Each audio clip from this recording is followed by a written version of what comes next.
Mına Bişkek şaharında magistral ilgerki stolbalar nege köpkө чыдайт эле, азыркылар неге азыраак чыдап калган? Азыраксы 10 жылдан ашпайт столбалар. Мен билген могу столбаны койгонуна 10 жыл болду да.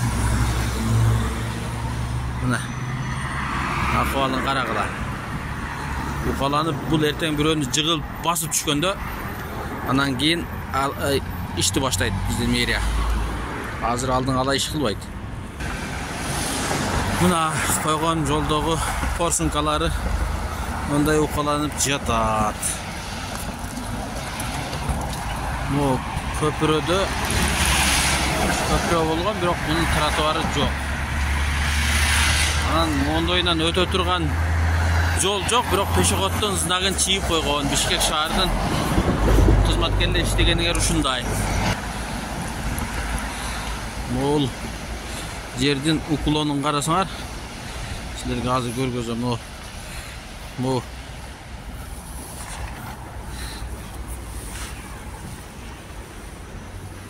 арагала кыйшыга мунун астына бетондоп туруп коюш керек эле. Муну бетондоп эле топурактын үстүнө коюп койгон, моундай кылып уклон болуп калган, ылдыйга карап турчу.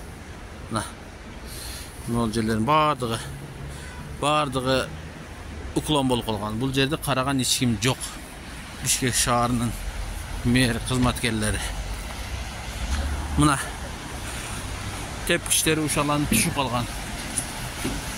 Мына бул иштеген жагы, бул жанакы Бишкек шаарында каналдарды тазалап, мондой көрүнүш ушундай кылып жакшы жагына келтирген жагы.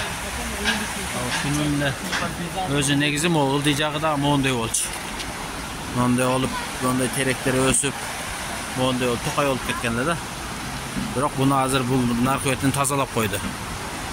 Рахмат, ушуну баштаган, ойлогон кызматкер ушул башынан акырына чейин кылып кетти да окшойт. Мен көргөн жактарын бардык жагын тазалап коюптур. Жанакы тепкич жок дегенде моундай болсо жакшы болот эле. Бул да укаланып баратат. Могундай болуп жолду баткак кылган. Мына бул баткак каяктан, могу зданиядан чыгытабы, кайсынысынан чыгытат билбейм. Шаарды баткак кылып мына.